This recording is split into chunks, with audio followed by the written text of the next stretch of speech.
yatafura. Manerwani. Inini rukunyumwa kuti zvangu zvaita. Kutongo aona sunda kana tonzwa akakunyumwa ngekuti ndo pakubuda kwanga.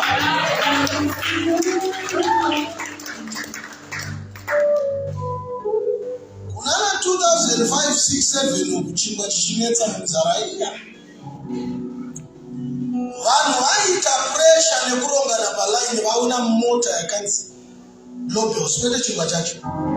Kuona mota ichingwa vaita kuti vanhu vaite pressure.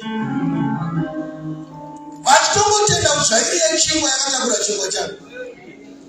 Manje sati kufungidzira kamanirano. Taona vakatakura nyasha dzacho. Ende tiri kuzvitenda kuti nyasha dzedu zveupenyu zvaita zuva ranhasi. Vakatiwanira nyasha. Ndinokuchitumira muranda wako. Pashechu yese iri tight sezvairi izvozvo, but evidence of grace waliwa nyasha. The man of God is here. None other than the evangelist. Celebrate the gifts of God. Zipo zvakakapiwa naMwari.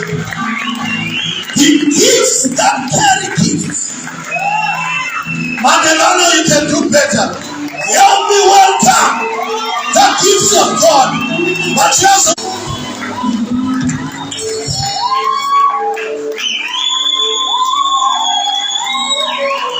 Lord, tell them what is good to one anymore. God bless you.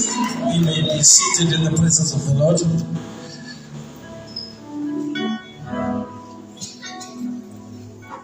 Regai tell them what manirano nikuda kwemukana nenguwa yatipa tukonegora mshimurao. Regai nipe mkuzo nyelemekeze wafundisi wali pakati pedu.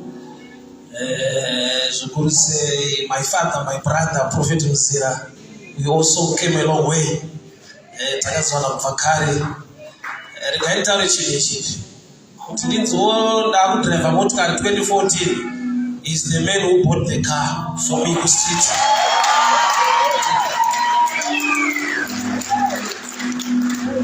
So patinoona izvozvo zvinomuramba zvichiminista mandiri kuti murume uyu une chaakashandira muupenyu hwangu. So regai ndivakudze ndivaremekedze baba naamai Prophet Mzira muzita ramambo Jesu. Amen.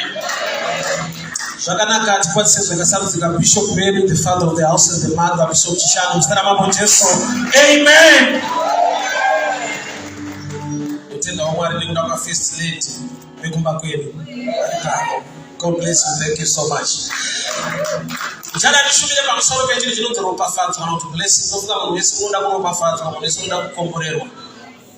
So ndandiverenge a text kubva kubhuku ya Genesis 32 from verse 22. Genesis 32 from verse 22, and I'll read. And he arose that night and took his 2 wives and 2 female servants and his 11 sons and crossed over the ford of Jabbok. He took them, sent them over to the brook, and sent over what he had. And Jacob was left alone, and a man came and wrestled with him until breaking of the day.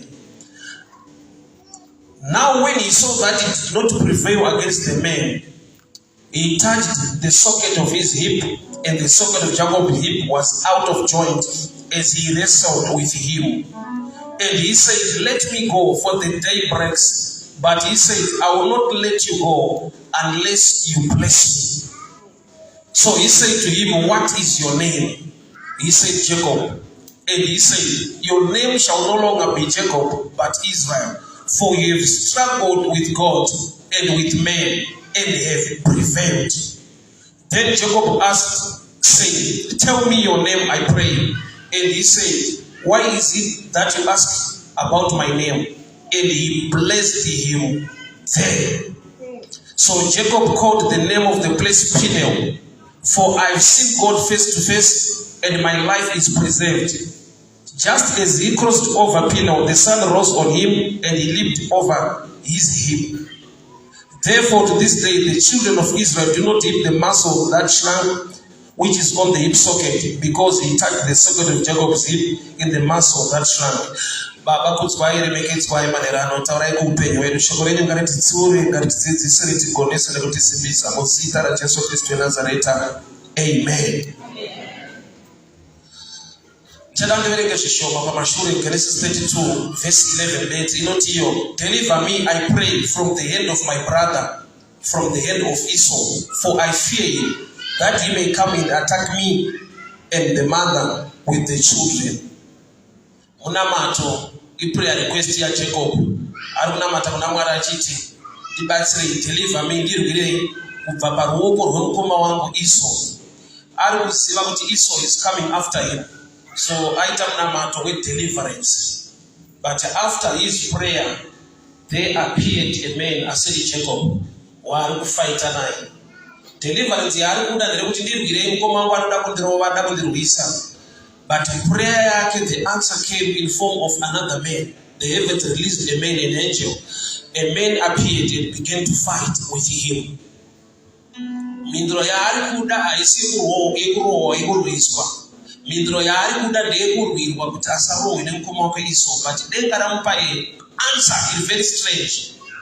A man appeared and began to wrestle with him to an extent yekuti akasiwa atyorwa udyo, akadislocate the hip joint. Prayer request ndeyekuti Mwari ndirwirei ndiregere kurohwa. The answer came. Akarohwa zvinodarika marohero aifanirwa kuitwa nemukoma wake, zvokuti akasiwa akatyorwa udyo, kakabva ipapo achikamina. His prayer yaiva yedeliverance, but the answer was an attack. And yet pane statement yekuti he was blessed. So what is a blessing? Kana blessing tisiya munhu akukamina akutadza kufamba, iropafadzo ridi. Isi yatinoda ndeyekuti unyatsofamba zvakanaka. Ropafadzo yandinoziva ndeyekuti zvinhu zvinyatsoflowa zvakanaka naka. Kwete uyo anonzi he was blessed, but achibva ipapo achitadza kufamba, onzi anga akomborerwa. So pane nguva yekuti tine vanhu vakakomborerwa, but vari kutadza kuziva kuti vakakomborerwa nekuti mafambiro avari kuita nemafambiro ari kuita zvinhu zvavo idambudziko. Saka iye haagoni kuona ropafadzo, anoona challenge. I love scripture shoko parinoti nemavanga aJesu takaporeswa. So zvazvinoreva ndezvekuti Jesu chiri paari chisingapore mavanga nokuti ane assignment yekuporesa, akaramba ari mavanga. Maybe that's why Thomas akati ndoda kuona mavanga, because mavanga aya ane assignment, because mavanga ari ordinary anorecover. Ukachekwa ukava nevanga rinopora rinovhara.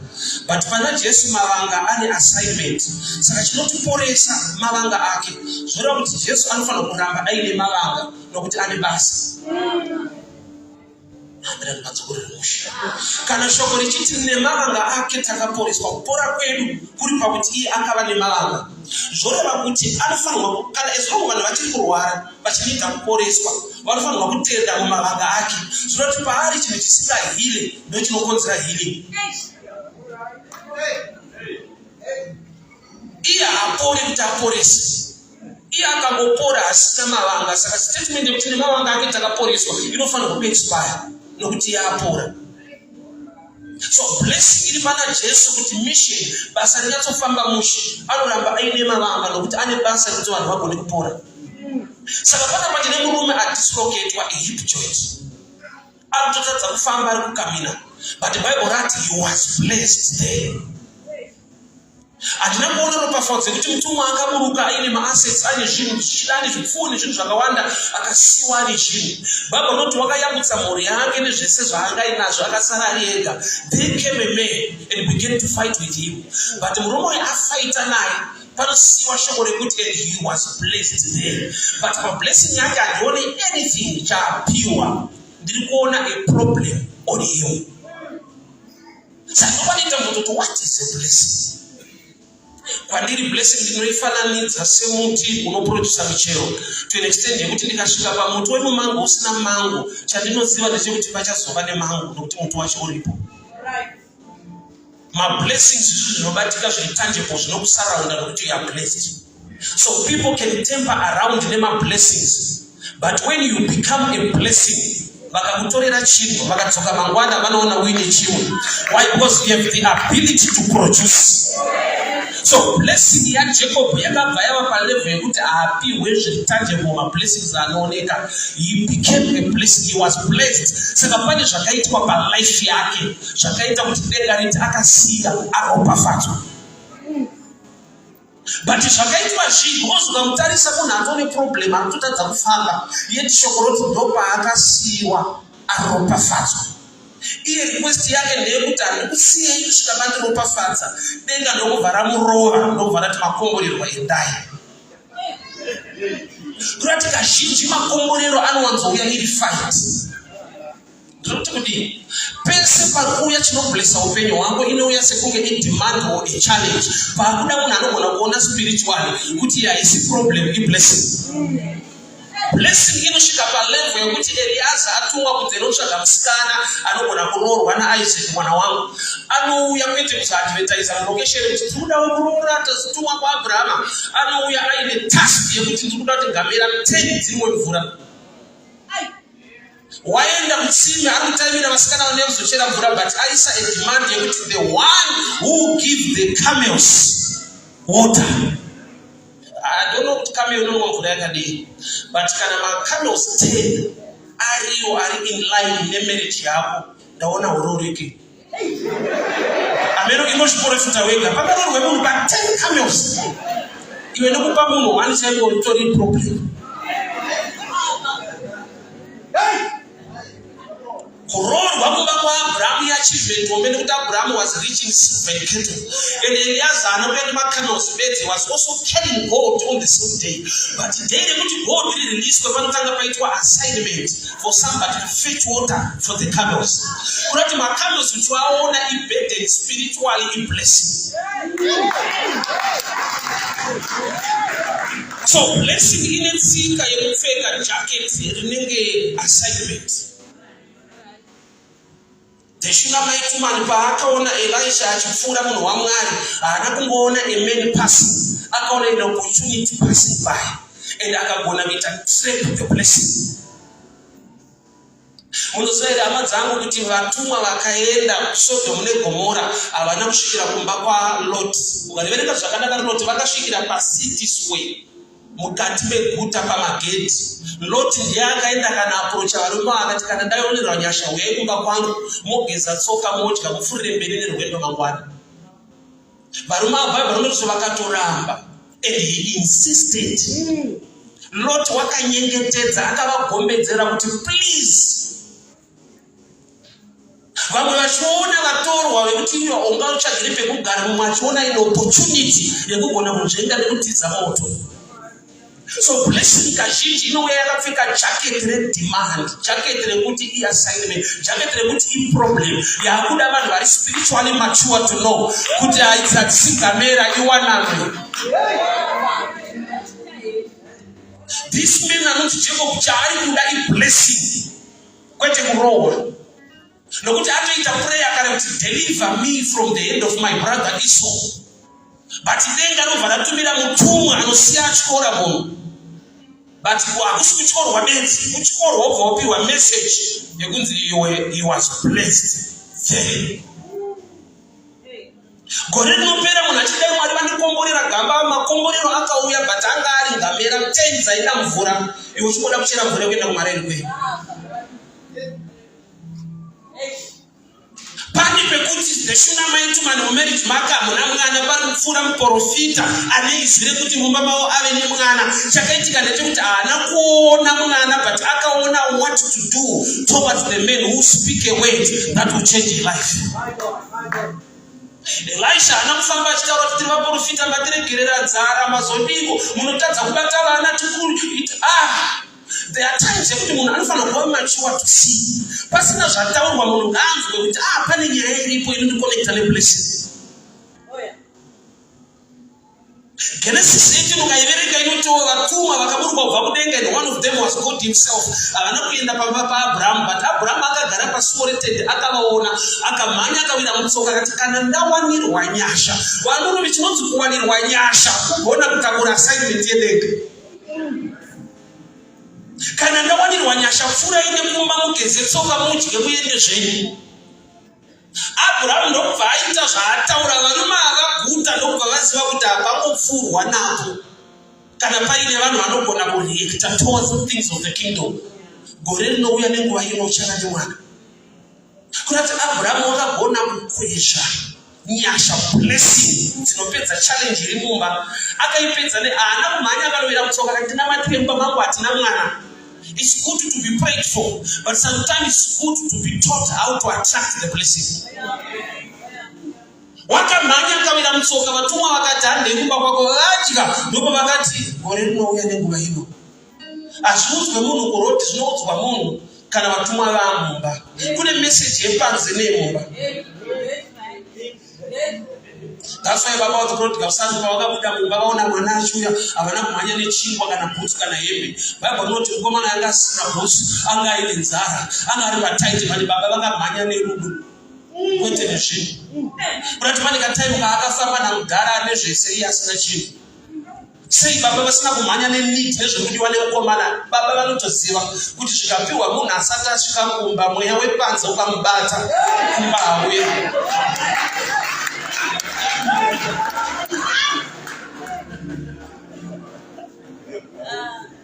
Baba vakuda mwana mumba ozomupa zvinhu amumba dzani kupa munhu ari panze. Ndokuvarume munoinzwisisai kuti pane zvinoitirwa munhu ari mumba zvaasingaitirwe kana zvinoitirwa munhu ari mumba hazviitirwe munhu. Why? Because unoziva kuti ndo awa wangu hatidi marecovery.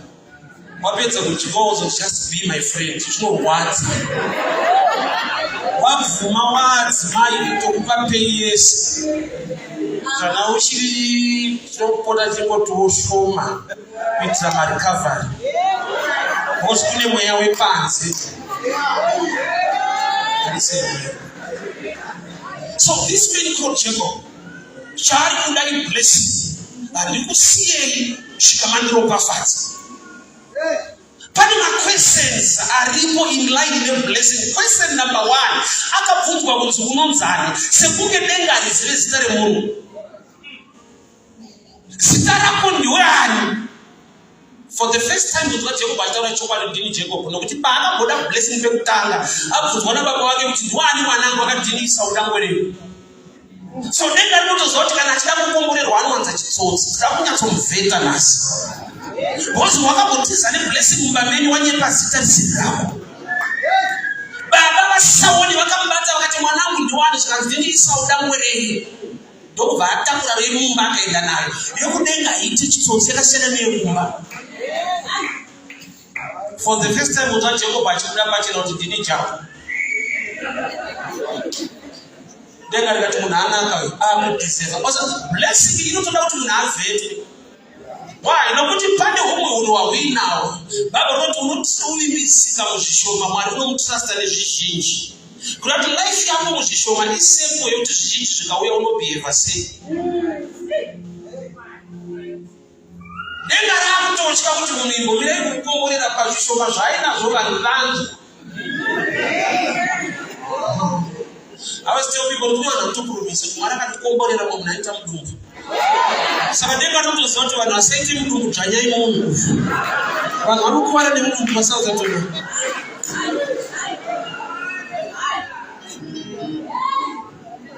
Pane questioning yakaitwa shasha iri kuda kukomborerwa, but denga riri kungovheta humwe hunhu hwaizivikanwa. Unonzani zita ndokubva taiva ndinonzi Jacob. Skanzi right, tisu tine right yekukuchinja zita tani pawakada kuchichinja wega uri kumba kwenyu. Denga ndorunochinja kuti the word of God must change you. Zvanzaiwa ndini Jacob, zvanzi hazvichanetsa takupa rimwe rekuti Israel. Prayer request ati Mwari mukoma wangu is after me, Esau is after Jacob.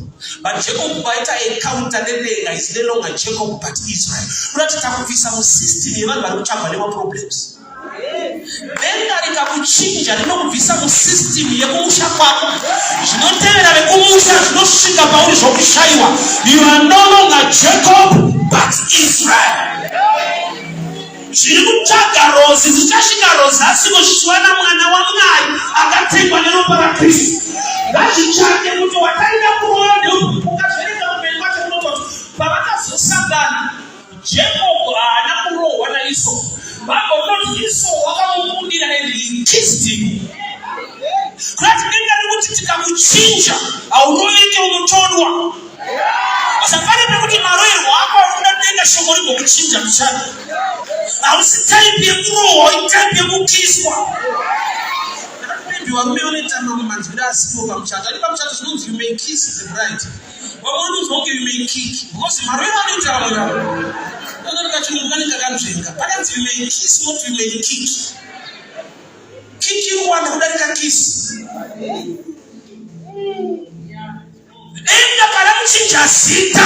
Nobody blessing number one. You are no longer in the system years of Chaka. Paruchaka wali wekushunguruza not your type. Paruchaka wali wekutambisa nekwabisa kwete yo mwanasikana wakatekwa neropa la Mwari. Iyo mande yekurorwa nekutochata. Zisinampila zvaitika kwenyu, zvaitika kuna Jacob not kuna Israel. So blessing number one, he was changed. Sita. Masita ni nyaya. Masita ni damuziko. Unozore tukukura matateta rushatiso. Tilevanu asati vane masita. And I'll explain to a little bit. Ukazitaka zvakanaka sitara winaro. Rekuti shamisu. Ndira tetua. Iwa hune. Wakapiwa remwe munhu. Sikara siri chwe. Karunda nyenye mzanya mwe munhu. Bosi siya chote wale pale wanakutozuvunza. Ndirangundirana. Iwe ra winaro ndiraba mlino wako cosmos. Well, it's course. Well, till today, you are nameless. But no fara kutiresa wakamugamuchira akawapa sipari kuti vanzi vakarama. Zvinoteera Jacob as one weapon in Israel. Why? Nokuti kana waita encounter nedenga paifanwa kuiswa bama pamuchoro wa Mungu. So here, as we shall be seen with Ropafadzo, and the children in number one blessing in per name, your name has been changed. What this one program is not talk about the matter to go is one level for blessing. So blessing number two, Bible no that akaroa, akakwazwa. Kwazwa is blessing number. Let's be real. Adisheo shokora katendera kuti murume we arowe zvokutokuwadza kudaro. Zvatsaka kubva ipapo achitokamira. Achitadza kufamba. Pazvanzi ndo paanganyatsokomborerwa. Unoziva here kuti encounter yaaita nedenga. Paari kubva ipapo achinosanganira nokuti vanhu vanga vayambuka mhiri mhuri yake nevana vake. Paari kunoyambuka achisangana nemhuri yake achitadza kufamba. Vanomunzwira tsitsi. Teti chichaitika. Hamuna kuberekwa uchifamba mafambiro amuri kuitani. Also, there are times which can wapita kana Mwari wakuita newezvinhu vasingazive Mwari vanosvika pakutenga vachakukansela so. Ndiyo vachinoda kukukanzura muprogram yeblessing. Kana kunamata vako kudaiso vako kubira manje. Also, usangane vanhu vari good but vasiri godly. Vanorealize zvinhu on the ground vokunzwira tsitsi kuti chechi yangu kukuvadza. Tonamata hedu but vasazodaiso. Kumusha usati wavaka pano kunzo unze simendi kuchichi.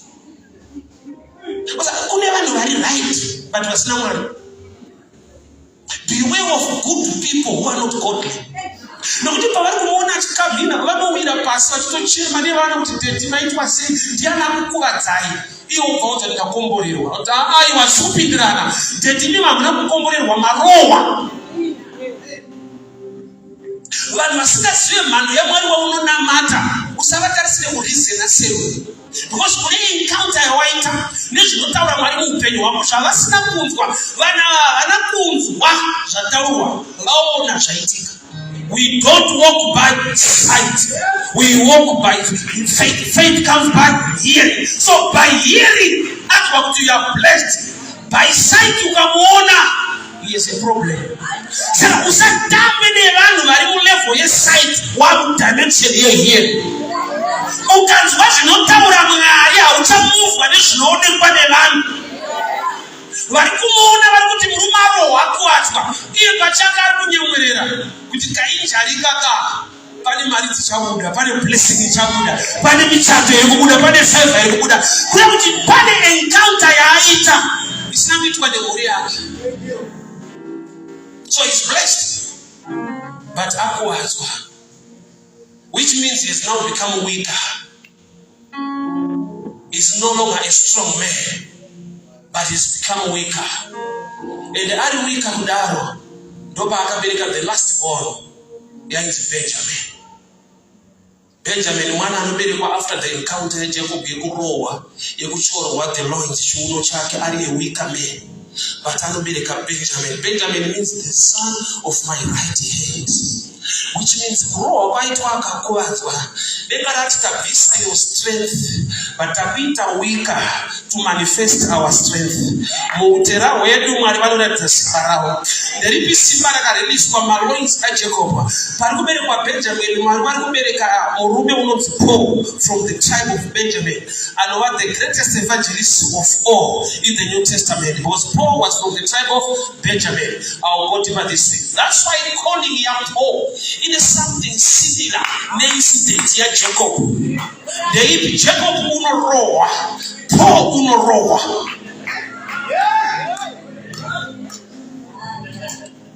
Calling him Paul in a fight. Nokuti panoberekwa rudzi rwaBenjamin panotanga paitwa fight, munhu anorwa naMwari. Mwari wowikena the loins of men kuti vagone kuproduce the strength of the heavens. Church, hear me very well. So murume warowa dislocatedwa, but anaenda kunobereka mwana unonzi Benjamin. Benjamin became an answer panhamo yakaitika patime yefamine, nokuti Joseph ari kuEgypt akasvika pakuti mari haichatenga zvese, hazvichaita butter trade mumba zvichaita, ndokubva vati aya ndakuda kuti muende the last born yekumba kwenyu. The payment became a person. Kusvika vanhu vakauya naBenjamin kuti vagone kupiwa chikafu, vagone kupiwa land and everything else. So Benjamin akareplace everything chavaishandisa to get access mu Egypt. So Jacob paari kurowa dislocatedwa ari kupiwa mari inogona kutenga poverty, nokuti mari chaiyo pane painokundikana. Blessing iri powerful than money. Blessing ikakuloketa inokupa zvinhu zvokuti nemari yacho usati wabata, but unobata zvinhu zvokuti ukaudza vanhu kuti nemari yacho naandisina, vanotaiwa zvinhu zvinodhura. Gamba chaakudhura inyasha dzakapfekerwa mauri dzekuti mari yacho isingakwane nyasha dzinokupa zvinhu izvozvo. I was talking to my son concerning your blessing. Somebody called me Unoiona 7th day. Nobody forced out to me papa penny to go. The teacher anaka mwashi. Sansakateta si munoda kunogara area ipi. Tinobvunzwa iso ere kuti area ipi. Tinoda kwakanaka. Those are the right have got a place to grow you borrowed you. Tora driver na secretary and then unosarudza land. Kana mai wana mudzoka. Toita paperwork emateto deeds kuenda kumba. Aliso zvinoita mari. Pandakabva mutown tine envelope emateto deeds takuenda kumba.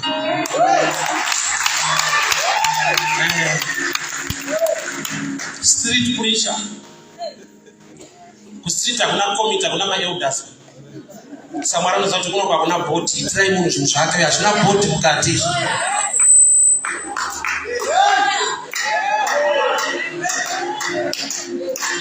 Zvinhu zvokuti uchiona maneighbors ako ari ikoko nevamwe vari kuita zvamunomboonana wamboenda kulenge kuti unoona umwe unoita nezvei, vanoshamiswa kuti ndoparidza muroti.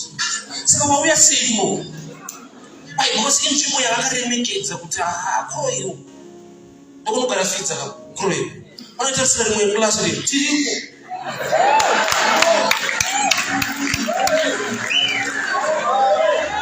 Chinonzi blessing unoita ngokurota chine power. Mari yakakundikana muEgypt, money failed. Vakachinja nemombe kuti vapiwe chibage zvese zvikakundikana. Kusvika Jacob, Joseph akati endai mudzoke nelast born yekumba kwenyu.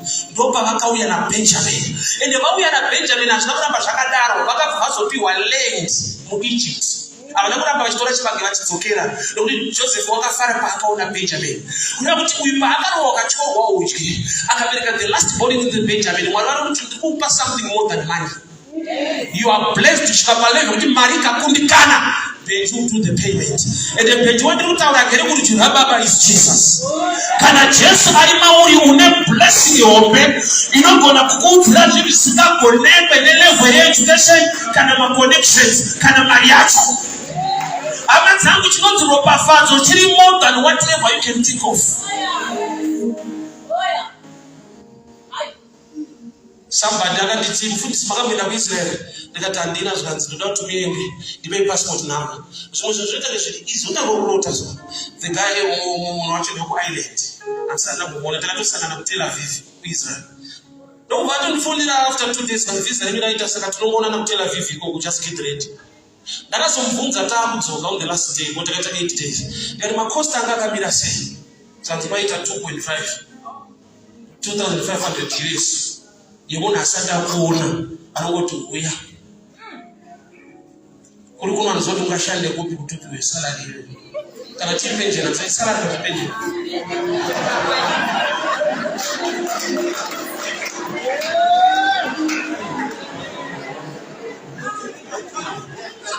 she's not blessing you more than money. Oh yes. Boro chinonzi Ropafadzo chiri powerful zvekudaro. Shekuti chikamiliswa mwaisi mako nezvoti kandaina ndashanda kuzodii aiunganidzikei. Jacob blessing yaakasiwa nayo yakava paari zvaari zvanga zvaakubva paari wakatanga kubereka wakabereka Benjamin rikava rudzi runotyisa to an extent yekuti the first king of Israel was Saul, son of Kish, who was a Benjamite. Yet prophetically zvakanzi tsvimbo yekutonga haibve kumba kwaJudha inoramba iriko, but pakasarudzwa Mwari vakati there is a blessing inodarika zvamawirirana pano zvetsvimbo yaJudha. The first king to rule in Israel was a Benjamite. Kuti paakarohwa akanzi waakubereka mashefu madzimambo kwete vana vari ordinary. Nesimba rake akabereka vakawanda. Paakavawika aine blessing akabereka kuti waBenjamin kukava the first king kwaIsrael wainzi Saul, son of Kish. He was a Benjamite. Thank you. Ndokuita musikana unonzi Esther wakarerwa naMordecai akava Queen Esther in a foreign land from the tribe of Benjamin. Murume uyu paakarohwa akawikendwa akabereka zvinotyisa. Soko panoita sekunge riri kukurwisa riri kuda kubereka zvinokurwira.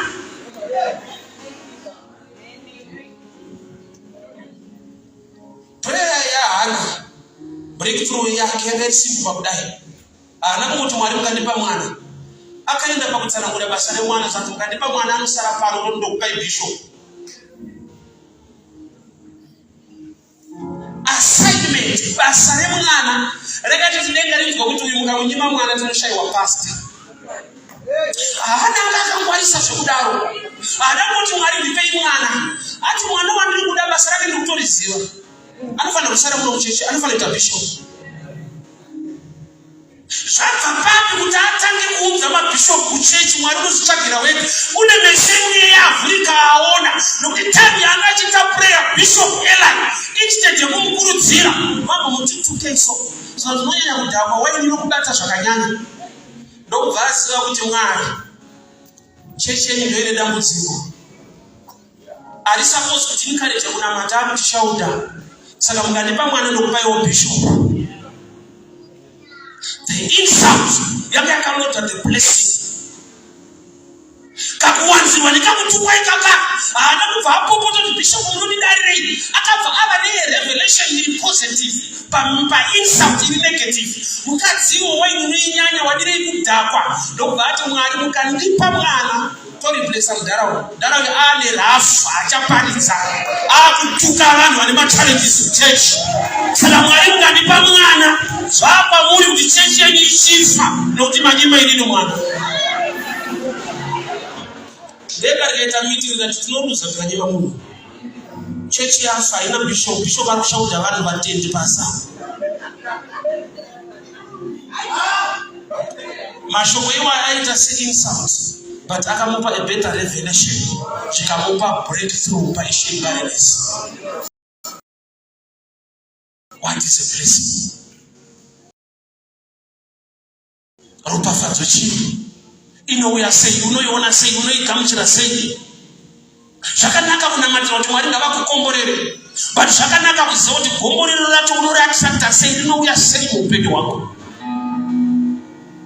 Kune mateta zvinotunyota nemvura yacho. Ukaramba neyako ubva waziviswa kunzi watorusa imwe. Zvino Jesu paanouya achigara patsime, rimwe tsime futi ragara pamusoro perimwe tsime, nokuti iye ndiye tsime reBhuramu. But obva asvika gara pane rimwe tsime, but nokuti munhu haana meso emweya, akavarira kuda tsime raJakobho asiya tsime rekudenga. Type yevana vanhu ndakavaona, they talk much about church and less about Jesus. Masystems evanhu ndo avanonzwa kuti yes, vakataurwa Kristu havako. Tsime rekudenga harina charinobata maari, anoda reMaJakobho. Ende rekuti kana season yako akupisa, water temple inoshifta. Ende chero auya patsime apa akada kukanda zvaanokanda, anoriponuta, anoritanganisa. People of God, hear me very well.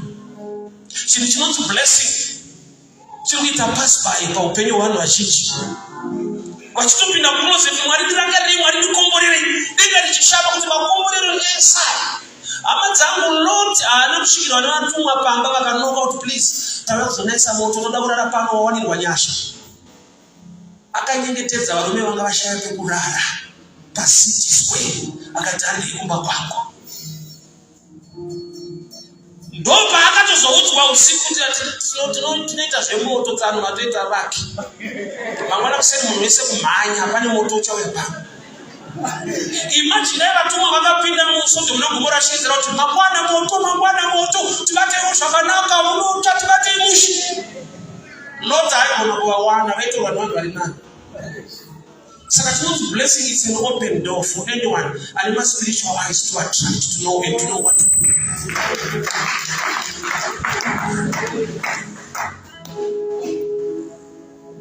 Eliasa anapinda mulocation kuti auya kuzorora tatumwa naAbhurahamu ane mari dzakawanda, anosvikira kutsime ndo kunocherwa mvura, kuti munhu ashupira kuita assignment yekumba. Tine vanhu vekuti mumba mavo, mukereke mavo, assignment dzese haana basa nadzo. Chaari kuchema ari pakona kuti Mwari ndikomborerei. Gamba pane mvura inoda kucherwa ende kana waenda kumvura, vasikana pakuenda kunochera mvura kutsime haisi yake kutano their family, kutakura burden reministry. Une zvaunosangana nazvo. Kune makungu aienda nechingwa nenyama unopa munhu waMwari aigara kubako. Makungu aya haana kushiya secret makungu for one reason. Mazuva iwaya mvura yainetsa, kwaiva neDrought. Saka muprofita aigara the only place yachurch of Brook yanga ine mvura bedzi. Saka pai makungu aiti akaendesa nyama, aibva aona kuti mvura iri pano, onwa mangwana ouya futi nenyama. Because vakangoshiya secret iyo mvura inopera. Saka tinokuona munhu kuti vakafunga kushandira Mwari vanotanga havana kukwana. Pakada kuchiundi, unochiti asane manyemo, ayo vakawana mvura. Vanhu vadi kushaya blessing iri hidden. Ukazviziva, unotomirawo ukatoitawo. That's why Jesu mukadzi weSamaria haana kutenda wakaomera, akati dai waiziva, only if you knew. Hama dzangu kusaziva ndo challenge. Blessing inogara iri available, iri padhuze, iri pachena, but kazhinji pacho inouya iri assignment. Lord kusvika pekuti Bible noti he insisted, akavagombedzera, akavanyengetedza. Blessing pane painoita nharo so. Zvekuti yakuda vanhu vanoziva kuti kana kuri kushandira Mwari, kana zvikaita nharo ndiri pano, basa rinofanirwa kuitwa. I always tell people, Mwari wakanipa mudzimai wangu, pandakavapfimba mai vavo vakanditi kwana. Apa tane vana 3 nakwana iye. Inaiti kana ndapiwa naMwari anongoti it's okay, manamata brother, it's okay. Pakatoshoka kuti mamunhu ufunge. Ropafadzo inoda vanhu vane mweya wenharo so. Bible noti Jacob wakabata mutumwa akati handikusiyei, kuna ndikatokusiyei maakutoenda, saka ndakutobata. But this time, nokuti ndakuziva kuti pane blessing, hapasina fight. I will not leave you until you bless me.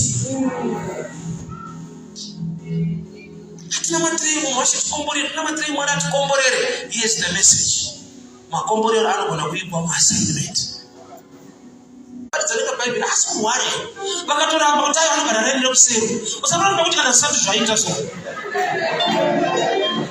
The same people today vaona maclips nokuti paparedio nokuti unotsauti aigara medu chaiko medu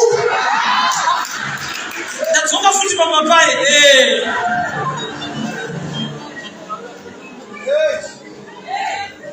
Ropafadzo payanga yakatakura assignment vakaramba kuassociate but payamshowa the blessings vakuti ihama chaiko. Same with life. You only have to go out and tell my road. No, to get from the group, family. Welcome to Guru. Town. Don't want to blessing. I never said to our family. He akakuda. Ukaita shano taura. Ufuge Eliasa. Anamfimba munhu akamoliga marriage mukusikuita. Same with Moses. Unaona Moses ndiye wani mu Bible asina kuroora nekubvisa roora. Akaroora nekugona fight.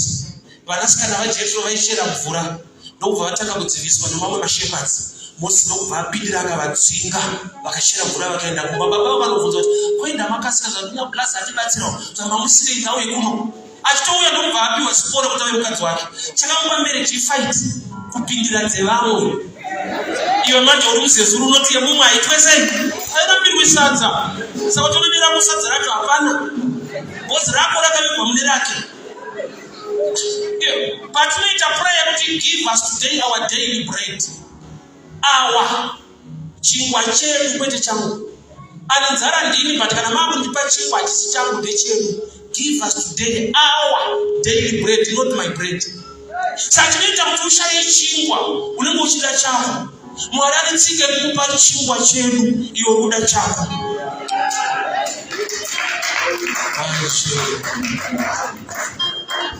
Mwari kuti vakakuona vanoda kuti uye blessing to others. We are blessed to become a blessing. So if a blockage to blessing is selfish motive. Unofunga ine Ropafadzo yacho kana Mwari vairisa pauri. Mwari ngavaone uri answer muupenyu hwavamwe vanhu varoda kuti reach out. Be a vessel. Ukava a vessel God can use.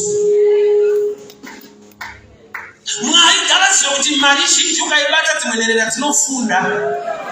Vanovhura masuo mazhinji nokuti vanoziva kuti ikauya muruoko rwako kune vafana vagona kuenda kuchikoro nekupfeka.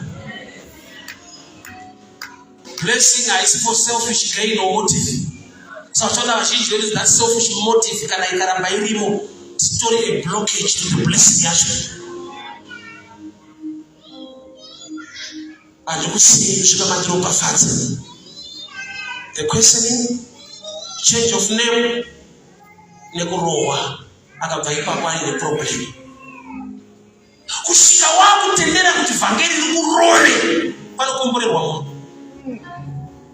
Akurese munoziva kana mwaoko achifanirwa kupindira ari madoubles aucheme kuti apinde unoswedera kwaari utamanidza ruoko anokurova akakurova ndokuti apinde kuda kuti ukanyanyorohwa paakuda kuti wako akurovewo kuti akubatsire. So shoko raMwari rikasaka kurova chete Esau akasaka newo hapana chakanaka. Alright, Matthew 20 kana richiti uyai kwandiri makaneta makaremerwa ndokupai zororo.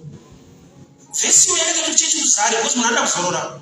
Vanhu vaneta nezvinhu zvakawanda muupenyu. Saka pakaverekwa vesi yokuchechi makazara vanhu vakaita stampede kutsikirira.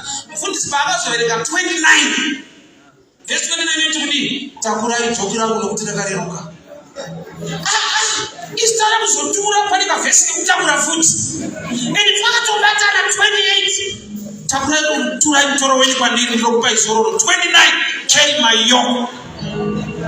Oh, kuda kuti kutakura ndokutura. Let's balance the two. Uyai kwandiri makaneta makaremerwa ndokupai zororo. Matthew 11:29 carry my yoke.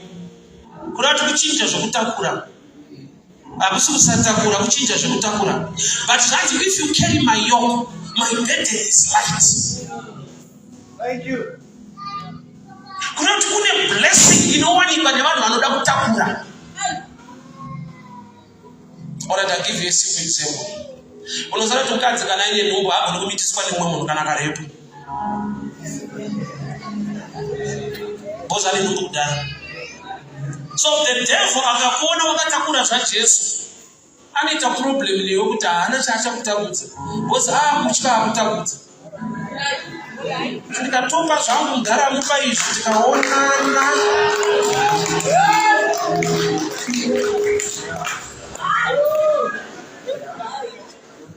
So blessing yakavigwa mubhedheni yaunotakura concerning the things of God.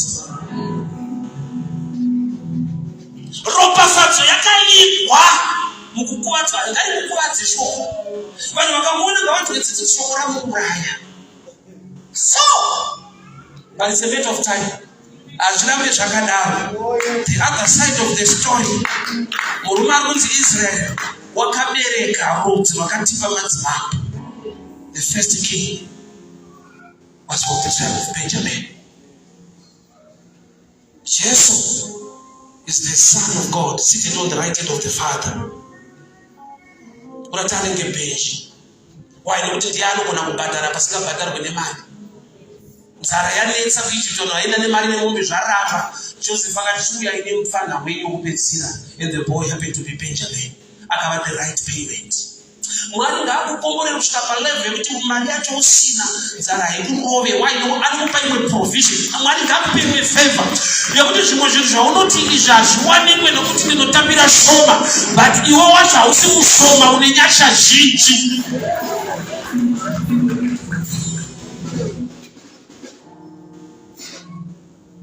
Kudenga kuna Mwari une nyasha dzaanoti akaisa pamunhu so. Pane nokuti ukataura chinhu unoti aishuwa unokomborerwa zvokuti hazvifite. Unotanga uchafamba nemapepa kuti anotaura neizvi mapepa acho uzanoti shuwa zvinoita shuwa. Ukaona vanhu vasikutsikana kuti shuwa ndozvinoreva gospel. Gospel means too good to be true. Kuti Mwari anoda mutadzi too good to be true. Azviite but izvozvo wakadai nyika nekudaro. That's the gospel. So blessing ikauya pauri haifite ende vanhu vanotoshaka kuti ndakutisimbisa hazviite izvi. Ndimauve akaita zvinodai so. Shuwa.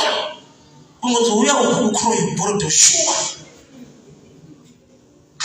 Utarise munhu achakuitira izvozvo musavati. Ende mudhara akatondiudza kuti chechi yedu yeSeventh Day hatiwanzotenda dzimwe chechi dzese. Asi Mwari vatiri rusoti. Mwari vada ari beyond zvemachechi. Unofana Mwari anopinda chechi. Mwari anopinda vanhu. Vanhu vanopinda machechi.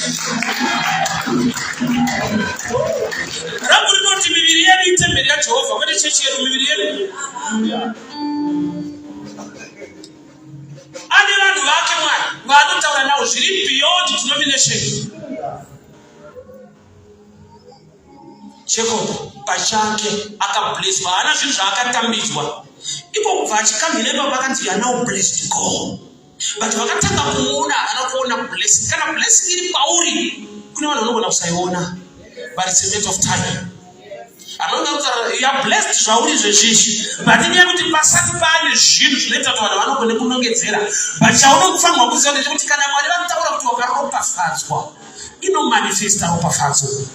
Pane zvichakatika zvichaoneka zvodaona kuti saka paaitofamba chienda murodhi ndoko zvaisvika. Vanhu vanogona kusazviona ite certain season, but chandinoziva murume anonzi Jacob kana aita encounter nedenga pane zvichamanifesta muupenyu hwake. Handiziva ndikushumira but pane zvichaitika muupenyu hwako. Continue to serve and worship God. The blessing is on you for now, but the blessings will surround you later. Pane zvichakukomberedza zvokuti vanhu vatati ichokwadera koma pane paunozvisunga kuti ndine. I remember one day changotanga kuita ushendeke around 2014 ndaenda kuEthiopia. Unenge uchingozvisunga zvokuti utora futi atlas utarisa mepo ndokwanini kukona unotanga usiriwe. Asi kune vanhu vaite muchinda ari kuenda kurodha vanoziva kuti tichapfuura nekuEthiopia. Vaingona chienda pana first. Vaingona chienda pana first. Vanoziva kuti kune kuchapfuurwa nako. Kana blessing yako manifesta, unopfuurira pavaikuona wozokuona ite certain angle. There's a joke I let out iri pa WhatsApp. Ndipone chinda katona kuya kota kanifundza ka 2. Tifundise kuperekedzana. Usatanga usimo kuenda. Usatanga munachona uchiparidza pa road afuati ndezve kuroti. Anifundza ka 2 sasa. Unowashe right. Uruperekedza wani. Nditenda ufuki. Azvifite kuna umwe usingataigenda kundegenda jaira ndide nemapushi. Halisa kuti chinoita mari ndokuza kuti ndeye chikuenda chiti. Chinonzi blessing. Chinorarama mumunhu. That's why Samson nyama vakamugera musoro. Chavasina kubvisa relationship yake neMwari kumusoro. That's why the last miracle yacho anangotrust kuti ndine malopse. Akati God, Mwari, ndipewo simba zvakare. That's why I chose to differ. Samson anakudza vanhu chokwadi pakati simba rinobva mubvudzi. Simba rinobva kuna Mwari. Angaita sungano naye nenyaya yebvudzi. Because if inagerwa anoita zvinoda simba. And to me what shows ndezvekuti chaita kuti vamubvunze kuti simba rako rinobva kupi. Isaine mutanga akaonda. Because kana munhu akasimba simba rinobva kupi ka. Zvinooneka kuti nyama dziripo imonya. Ukaona kuti simba rako rinobva kupi vari kuti Pauro hapana kana sign. But mabasa epower urikuita. So to me Samson was a slim guy. So blessing iriko yekuti inokuonza kuti uchiita zvine power. Chokuti vanhu vanoshamisa anozvifambisa sei kufunda hana but unazvoitika. Pane zvinoachivhwa nevanhu vagona kuita zvimwe zvinhu but pane zvauchaachivhwa nokuti nyasha dzinokukwalifayisa kuita zvinhu izvozvo.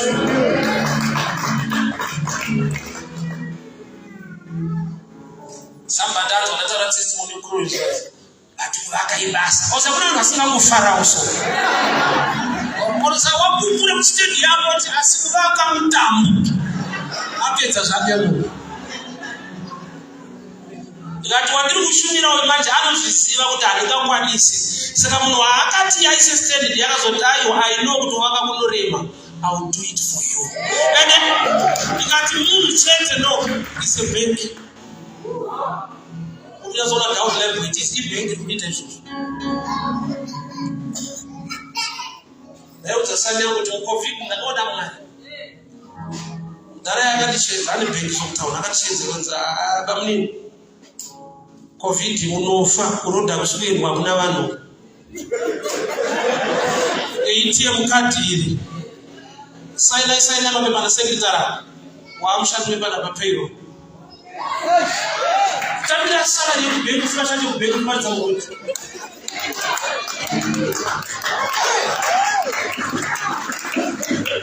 Ni kukura shirika mali. Kwani zvakaita Bible zvakaita madini. Mudzuka topera so ndozoti yapinda.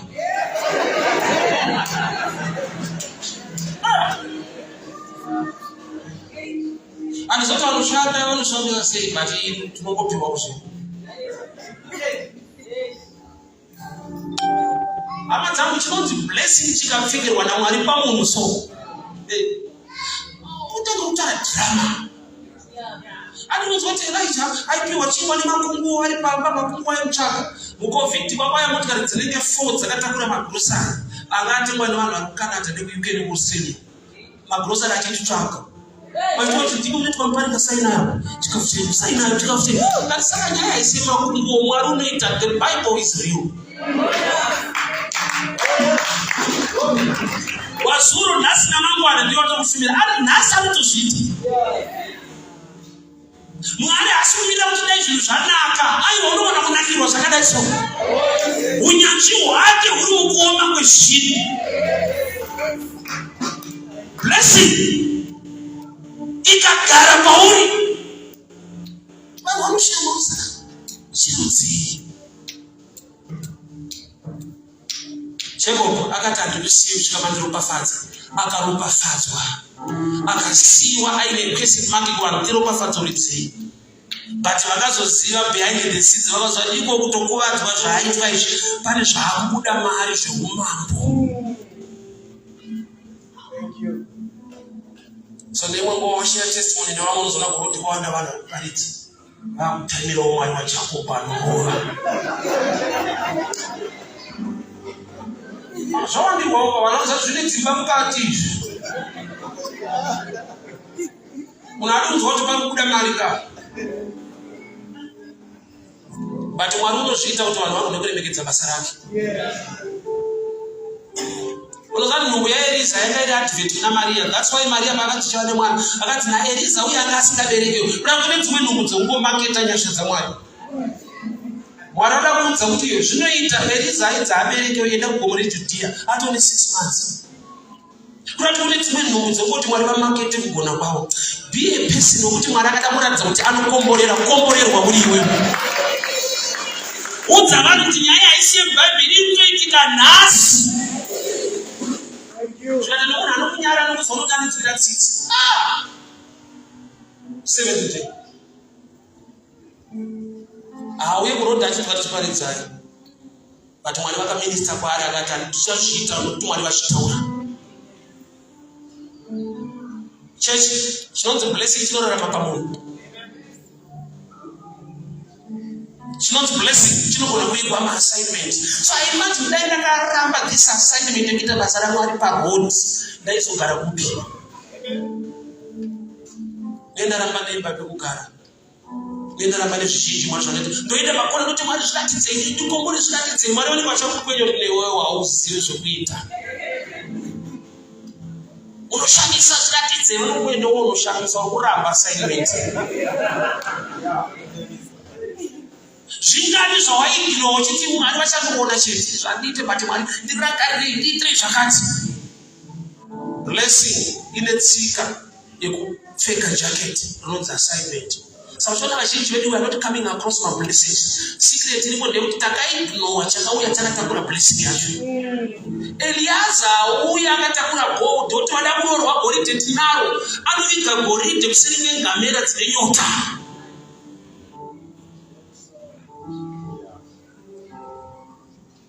I was talking to this man kuti vane nzara yekuita basa raMwari more than nzara yechimwe chinhu. Zvese zvaunoda kuachiva nekudii muupenyu hwezisa kuseri iti Mwari I am here, use me for the glory of your name. Uone kutendeka nekururama kwakaita Mwari. Mwari vanopindura minamato pamwe pacho vanopindura zvaunoshuvira kwete minamato nekuti vanonzvera mwoyo. Vanonzwa prayer but pamwoyo vanonzvera futi. Vanonzwa kuti anokuparidza zvavo but havana pekugara vane shungwa. Saka kune zvimwe zvokuti Mwari vanopindura zvatisina kutaura but zvavanonzvera zviri mumwoyo ndo zvatinoshuvirawo izvi. Dai Mwari atibatsira tiregera kuignore assignment yakatakura the blessing. Usati wabatwa musoro, batwa mukati wemusoro.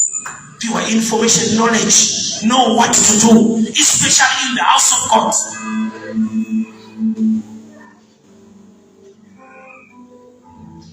Kune umwe akasvika pakufa guva rake kuti Jesu ngaapinde muguva rangu.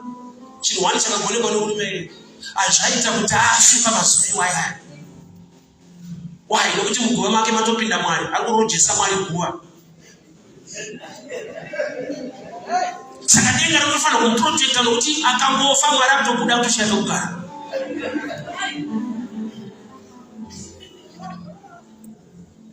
Akati Mwari chigare apa ini ndirare pansi. But mukandirega ndichifa kuno kundopinda imomo munobuda futi pansi. So chaakaita ichocho. Even hove yakatakura Jona yakablesswa. Why? Because vanhu vanoraura vanobata hombe. Saka ina Jona haibatiki kana mukatrepa sei because iri paassignment. Inofanira kunorutsa muprofita ari kuenda kuNinevhe. Saka hove ikakutakura Jona yane security. Haichada kujenga mambure anojenga hove yacho. Why? Because yakatakura chaMwari. Kune basa rinoda kunoitwa muNinevhe. Saka hove ikatakura Jona yasafe. Dzimwe dzinobatwa dzoitwa sedzekuti iye inongozva kuti mundaraunda ndinaye hakuna vatungeti kusvikana nomurutsa. Inenge assignment inenge nhombo. Mukadzi kana ari nhombo ndopanotoo zvakatoko nekuema and azviandastendekawo soso. Why? Because ane chaakatakura. Akangobereka chete anonzwa zvinhu zvawo matero. Zvaanapitsa zvichaita ndogoita uri mufufu zvakaoma. But kana ine nhombo tinomhanya. So problem ndekuti nhombo yacho 9 months unoema for 9 months. Nechiteni zvavharana. Saka mati kana wakatakura Kristu for life unoema upenyu hwese.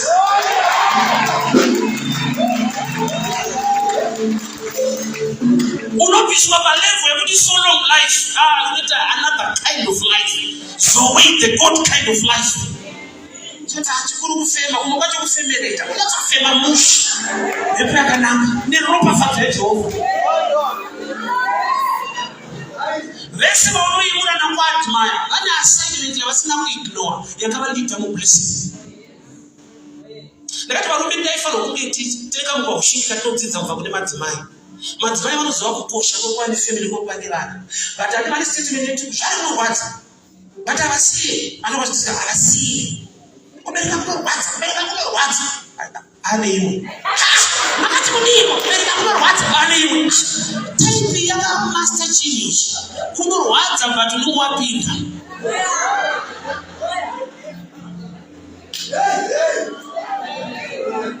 Assignment ishirema unge ishirwadza asi panoberekwa kajunior. So ukaziva kuti zvinobereka Ropafadzo, you take pleasure in serving in the house of the Lord. Aive burden, the opportunity, blessing, favor. Why? Because ukasaita Mwari ane vanhu vanogona kuita nawo. Nacho regaribetsere testimony.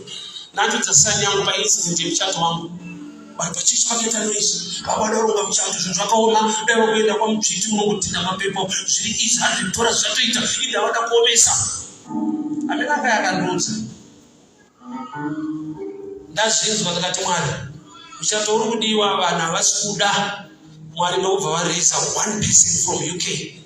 Akasenda mari yemuchato yevenue and everything. Ndokubva aflya kuya kuzoatenda muchato wacho uchipera ndokubva adzokera. Chandakazoita muchechi kuvazivisa kuti munokoko uzodya zvese zvako. Ndakakoka chechi muchato wangu kuvakoka kwete kuti vakaronga nekuita anything. Kuvaudza kuti hamuna zvamunoita cheni kudya chete nekutamba. One person from UK. And no first time kuti tuonane naye face to face. Akatisasa kusvika palevel yekuti mufundisi macheni icho chamuda kuita sendai bhiru racho kuno family venue chikafu zvese itai. Ndaitoseka ndichodzawo kuti ndozoona kuti muchato wakaoma. Ameno but niwangu wakapfasa iti.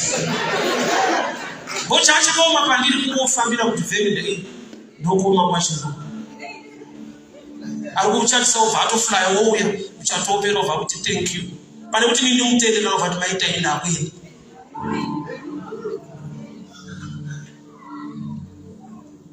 Chinonzi blessing chikaenda pamunhu chinoita zvinhu zvinoda mari zhinji. Iwe usina zhinji yacho. Wandakadzovaitoda kuti ndinoda kurongerwa muchato kana gore rese chautokuronga. Ina ndinotoda varonga. Masteps akatangwa zveemergency. Botatowana venda kuti muchato next week. Vanhu vaita masteps usiku usiku vaipedza na 10 kuti vabate nguo vanga vanonokera muchato.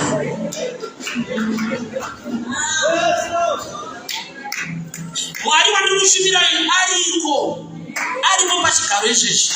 Nyasha idzodzo anadzo.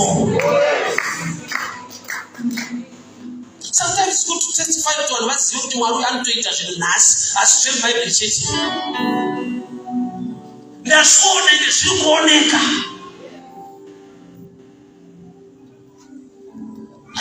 Ndozopedzera wakuita nguva yekupupura iri nguva yekuparidza. Hatifanira kupupura panguva yekuparidza. But anyway, zviri kutidenda. One day ndaenda mutauni kutenga maspare parts emota. Ndapamwe mudzimai mari. Ari kutsvaga kuti mabhureki acho ari kubva murume wacho ndokubva apita zvikanzi dzororei munhu mari yake, dzororei munhu mari yake. Mufundisi taurai zvese kuti akune kuenda.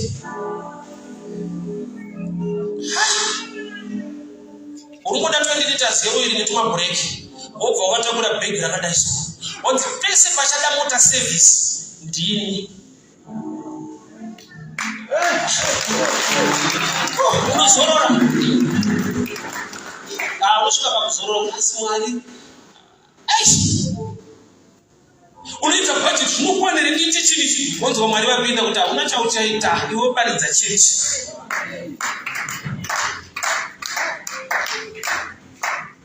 COVID wanakwidza marento wanawasa kushanda kouya uya kubva kuLondon. Saka mufundisi wako ndondikomborera.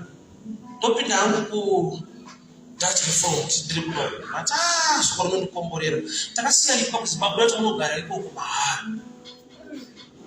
ndo watogara takamboona once oya kuZimbabwe mota fuso Mwari akanotaura nevanhu Dutch reformed titsanana zvere ndingavachimira tokati vaparidze chete ufunge handizo kuti Mwari unotonzwa kuti ndine chikwereti kuna Mwari Mwari wacho vanyanya ndite chikwereti saka ndakuparidza vanhu vanoparidza everyday street kana siri street zviri paFacebook like ndine chikwereti ko Mwari wacho vanyanya vanenge vashatirana nomwana kuti nane chete kuda kudaiso Mwari wawe kuda kudaiso Mwari wapindira vari kuti tsanomira inova ishoko mira izvi nokusota izvi zvekuti I've become a blessing for sure.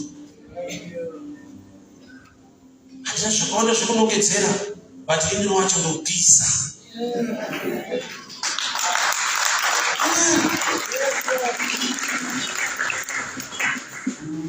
hama dzangu tinonzi blessing chinorarama pamunhu but chizhinji chakavigwa maassignment usarwadziwe kuitira chinhu Mwari usarwadziwe kushumira Mwari vakatendeka vanhu vanogona kusakutenda but Mwari wakatendeka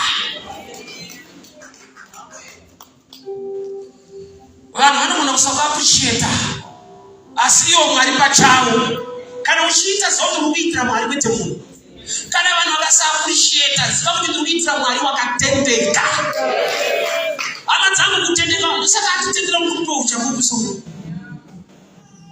akatendeka zvekudaro Mwari yeyu hakusiya wakadaro ane nyasha dzinotyisa dzekuti akati dzikaiswa pauri Jacob wakakomborerwa zvokuti aida kumurova akamutsvoda enemy inopedzisira yakudzwa kuti I need to do something good for you waita encounter nedenga waritendera kuti rikurove denga rakandirova zvipo zvangu semukomana rikandisiya ndangomufundisi vamwe vachiti waimesti Daudi zvichiri kuita madhireni nekuzodaiso ndiri paassignment ipapo the blessings ndokumbira tisunge tina mati vati ndimuudze kuti vanozviita nanhasi ndokutendeka nekurova kwaMwari kwandakupa sekuchakupa mangu chiri kurwa newe mimba yaMwari chakava kuzomurwira usatarise vanhu kana kubvunza kuti vanhu vanoti kudii kanyika yatiri ikonomi yacho yakamira sei ikonomi inosustain life yako is the economy of the kingdom of God ikonomi yakatarisa pamusoro life yako kana uchishumira Mwari haibatwi nezviri kuitika munyika izvi kuna Mwari wokuti his head is not short Jesu akaberekwa mawise akabva kune imwe nyika malocals akasakucelebrata the hand of God is not short malocals akasada kuappreciata zvaunoita muimba yaMwari God can raise people from somewhere. I want us to pray tonight namata uri pauri papa kuti Mwari ndishandure ndiite isi Ropafadzo make me a blessing make me a blessing make me a blessing make me a blessing Father in the mighty name of Jesus Father in the mighty name of Jesus itewo Ropafadzo baba ipewo nyasha nesimba rekushumira muimba yedu sisati Rebecca unoshumira nekupangamera mvura use me Lord grant me the grace to attract the blessing to attract the favor baba ndirikunamata pese paneropafadzo yangu ndipei mweya wokuziva mweya wokunyuma mweya wokugona kuona I will wait, I will save in the house of the Lord kusvika vandiropafadza ndinoramba ndakabata kushumira ndinoramba ndakabata kuparidza ndinoramba ndakabata kuimba ndinoramba ndakabata nekumira nebasa renyu nokuti chandinoziva kundisiye makadaro pandinoshumira pamuri Mwari you make me a blessing make me a blessing make me a blessing ite Ropafadzo inodarika mari ite Ropafadzo inodarika maconnections ite Ropafadzo zita rangu ngarishandurwe ngadiyo akakomborerwa zita rangu ngarishandurwe make me a blessing make me a blessing make me a blessing make me a blessing make me a blessing ite Ropafadzo munguva iri kushandiswa rangu ini ndiriwe kurooreka munguva iri kutambudzwa rangu ndiriwe kukomborerwa make me a blessing Make me a blessing. DJ Ropafadzo. Maswaka Maupedu. Unikainole Mayakadai. Make me a blessing. Make me a blessing. Gashi Tike. Kubulie kwangu. Sina ukiasha itinga ikongo. Gashi tangire babiri baba. Make me a blessing. Make me a blessing. Babu chato wangu kaiwa uchapupu. Baba sarangu dola kupupura nyasha. Dola kupupura Ropafadzo. Make me a blessing. Make me a blessing. Economy account yakadai. DJ Ropafadzo. This is not connected nai. Ini mai tuani say. This is not connected mufunda. Nyashagazi diwani say. Father, we thank you. We glorify your name. In Jesus' mighty name I pray. Amen and amen. God bless you, church.